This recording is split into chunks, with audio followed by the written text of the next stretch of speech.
Hey everybody, it's Naya. Welcome back to Naya Reads Smiles. Hey everybody! Alright, so today I am finally conquering the monster. I have not posted a wrap-up video in since 4 months, since April. Why haven't you posted a wrap-up video? First, my excuse was finals, and then it was because I was moving. I've just been putting this video off forever and ever, but today I woke up and I had my coffee and I'm just like, you know what?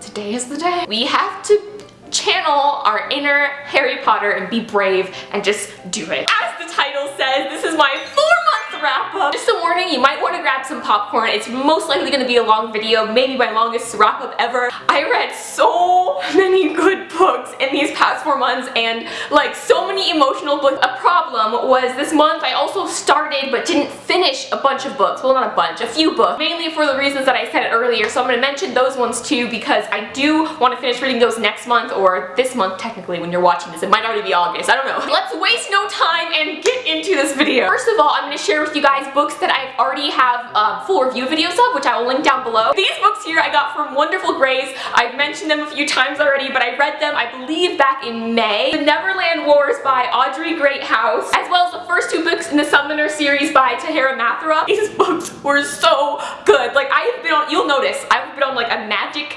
kick these past 4 months, like fantasy, magic, powers, creepy, dark. That is like me these past 4 months.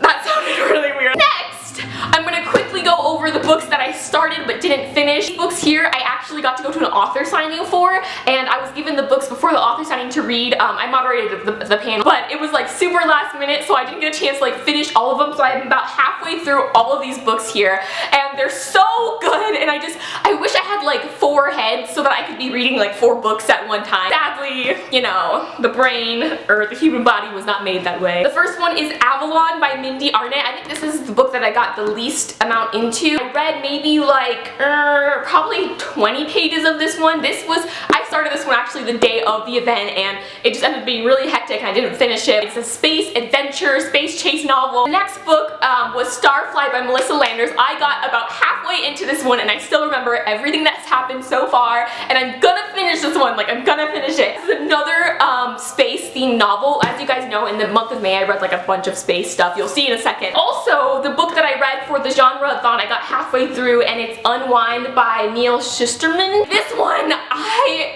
is so creepy and so good and like right up my alley, and I stopped it because again I moved and it was just like frustrated. These 3 books here, they are going to be TBR'd for next month. I'm going to finish them, but yes, I cannot fully review them until I finish them, so I'm putting this on my TBR for next month. Alright, now on to the books that I actually read and finished and cried and screamed and was really irritable after finishing some of these books because it was just like, it's not over. I read a lot of endings to series in these past 4 months. Some of my favorite series ended. I've also started several amazing series. I'll start by talking about the first book which I read back in April, which was Consider by, oh my god, I can't even remember the author. I got this book as an ARC from Jollyfish Press, so thank you so much to them. But I read this book and it was amazing. If you are a fan of aliens, of like the 5th wave, of a lot of mystery, suspense, and unanswered questions, you will love this book so much. I gave it a 10 out of 10. I read it, I kid you not, in 2 days. Like, I had my Kindle and I was just like, oh my god, this is amazing. One day, all of a sudden, these portals start popping up all over the world, like literal, like holographic portal things, and this holographic human being comes out and lets everyone know that the world is going to end in a few months, and if they want to be saved, they need to go through the portals to get to the future. As you can imagine, there's the people that are like, oh, okay, let's go. And then there's the people that are like, let's not do that. Everyone in the world reacts differently to this. What's really cool is that every chapter starts with like a question and an answer. The question is like a question a person asks to like the holographic the holographic being. For example, like, what's the future like? What's your government like? And the holographic being gives an answer. So the book's kind of like told as like a countdown all the way till the day the earth ends. So good. It is like suspense, mystery, aliens. It's amazing. The next book, I'm gonna get this out of the way because it is staring at me, and this book has made it, you guys. This book is on my top 3 favorite book list now. Shatter Me, number 1. Number 2, The Raven Cycle by Maggie Stiefvater. And now, you guys, number 3 on my top 3 favorite book series of all times, A Court of Thorns and Roses by Sarah J. Maas. Let me take a second to, like, inhale.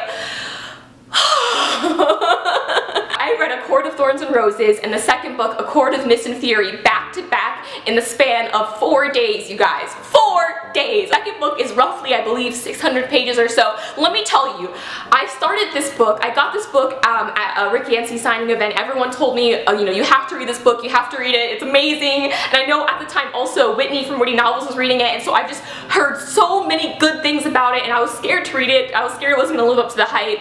I did love Sarah J. Maas, so I was just like, you know what, I'm going to try this.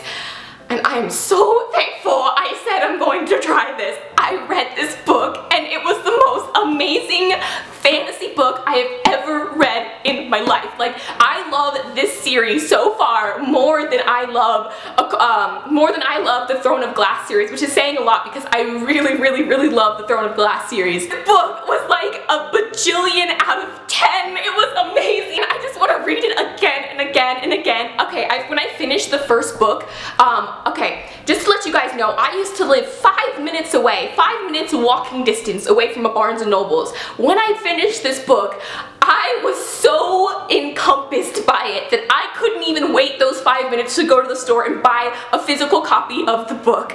I downloaded the ebook on my phone, and I'm not someone who reads a ton of ebooks, so this is saying a lot. I downloaded A Court of Mist and Fury on my phone. 5 minutes after I finished this book, that book was on my phone, and I was reading it, and no one like could disturb me. I was like in this world. I didn't even tell you what this book is about, but it is about fairies and magic, and it's so incredibly beautiful, and I just love every character in this book. I could talk about this book for hours, but I'm going to quickly move on because I have so many other books to share with you guys. But this book, on my top 3, I may make another video just talking about all the reasons why I love it, but just know that if you are looking for a book to read, looking for a fantasy book, read A Court of Thorns and Roses. It is so good. Okay, Naya, breathe. We're moving on to the next book. We're gonna, since we're on like an emotional road right now, I'm just gonna go over the books that emotionally affected me the most these last 4 months. Speaking of top 3 series, I finished the last book in one of my top 3 book series, and it was the most beautiful thing I ever read, and I cried. Like,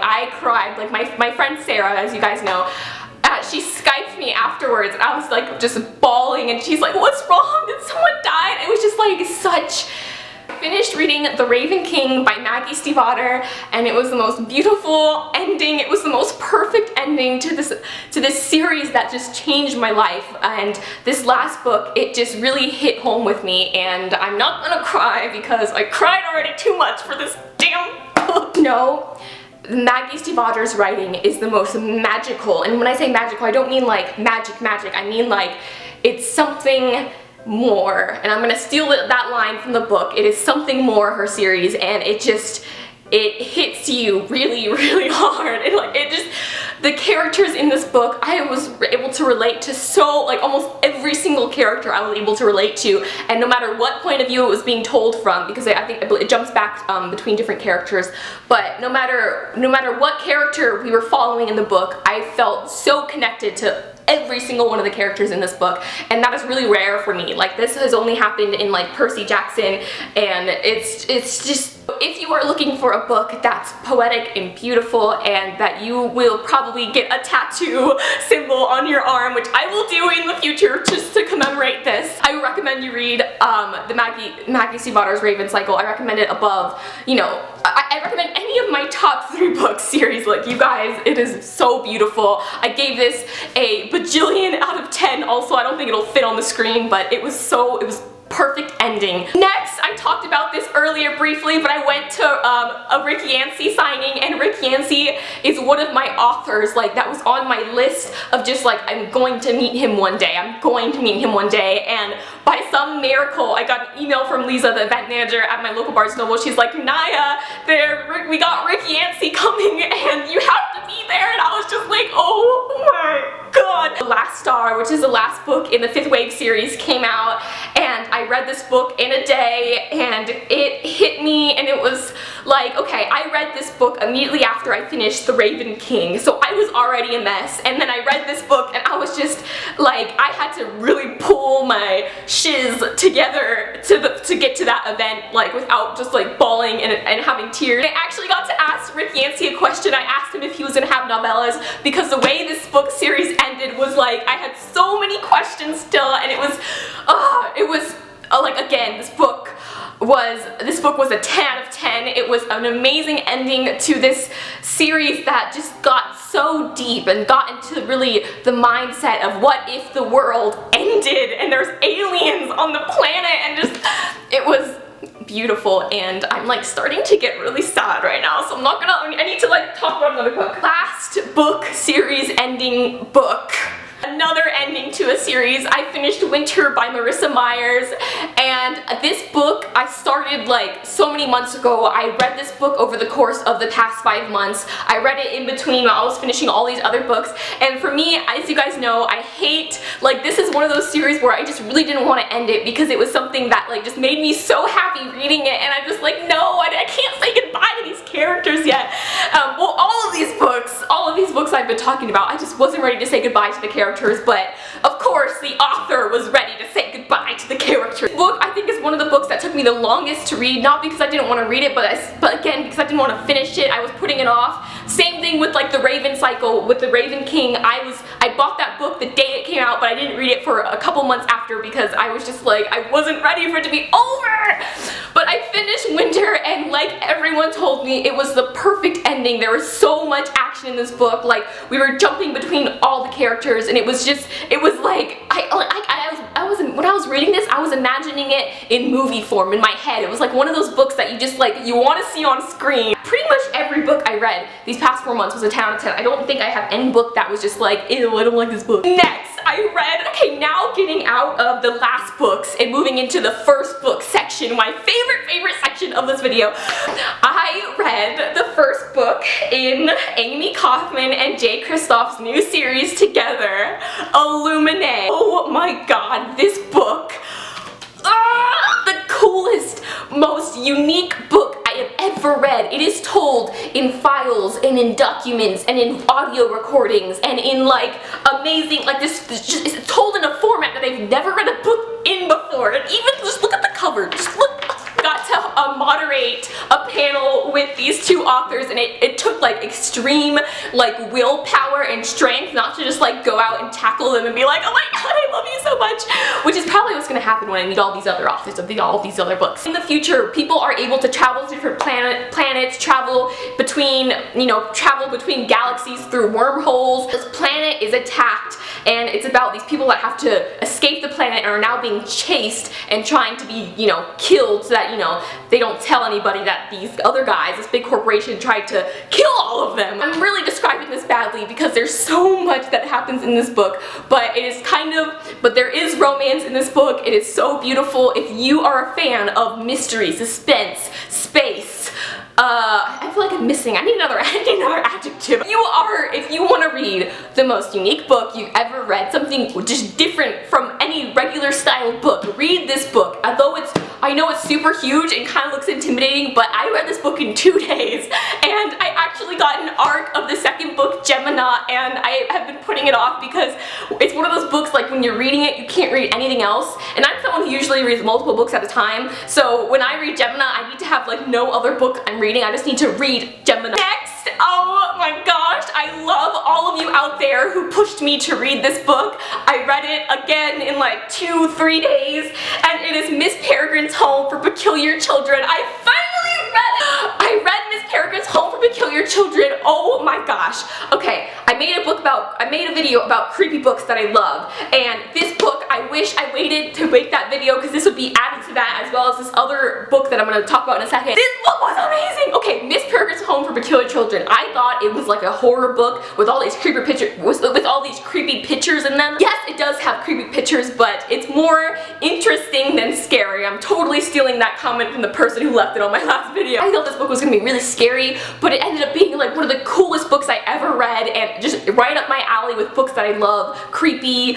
weird, mysterious. A boy who, when he was younger, he spent a lot of time with his grandfather, who told him stories about, you know, this island with these strange children, and his grandpa being one of those strange children on that island. For the longest time he thought it was just stories, but when his grandfather dies, he sees something that just doesn't make sense with reality, and he goes on a hunt and goes to visit this island just to kind of get closer and to prove to himself that there really isn't anything magical and that these stories were just stories. But of course, when he gets to the island, it's not just stories. Stuff happens. It's insane. There's like, this involves like time travel a little bit too, which is like totally threw me for a loop, and I wish I was told beforehand, because I think I would have definitely read this before or sooner. 10 out of 10 also. Like, I don't even think I need to rate these books anymore. These are all amazing books. Okay, the next book that I read was Spellcaster by Claudia Gray. I did a little bit of a review on this in my creepy books video, but this book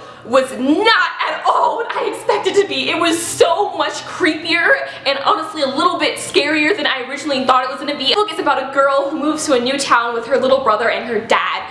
She is a witch, and usually witches are trained by their, or in this book anyways, by their mother. But her mother like just walked out of her life, like I believe a year before they end up moving to this new town, and so she's not like completely trained in witchcraft, and so she doesn't really know much, but she is extremely, extremely powerful, which makes her a target. This new town, and there's like this dark energy lurking, and everyone is kind of like really down, and it's like this energy is affecting everything in the town, the trees, the people, like the food, like everything, and it's insane, and it gets like pretty dark, and there's one character specifically that really scared me and freaked me out, but it was such a good book, and I gave this one a 10 out of 10 too, and I want to finish this series, and Claudia Gray is one of my favorite authors now because of this book. Next! On with the creepiness, The Unbecoming of Mara Dyer. I am ordering the second book. It is currently it's currently in my Amazon cart right now. If I were to describe this book in 3 words, it would be creepy, disturbing, and really disturbing. Like, this book, every character in this book was like really, really weird and had issues, and like was just really like, ugh. I finished this book, and honestly I couldn't say, when I finished this book, I honestly couldn't say that I was in love with like a certain character, because they all kind of have like pretty big faults in them, and I made a whole review video on this one after I finished the book because I just could not like wait. So if you want to check out the full review, it'll be down below. But this book was another 10 out of 10 book, and another book that I'm just like, ugh, like these authors, like how do they just like write these books that just affect me so much? The last book that I read, and I literally just finished this one a few days ago, and it was as amazing as the first book I read by this author.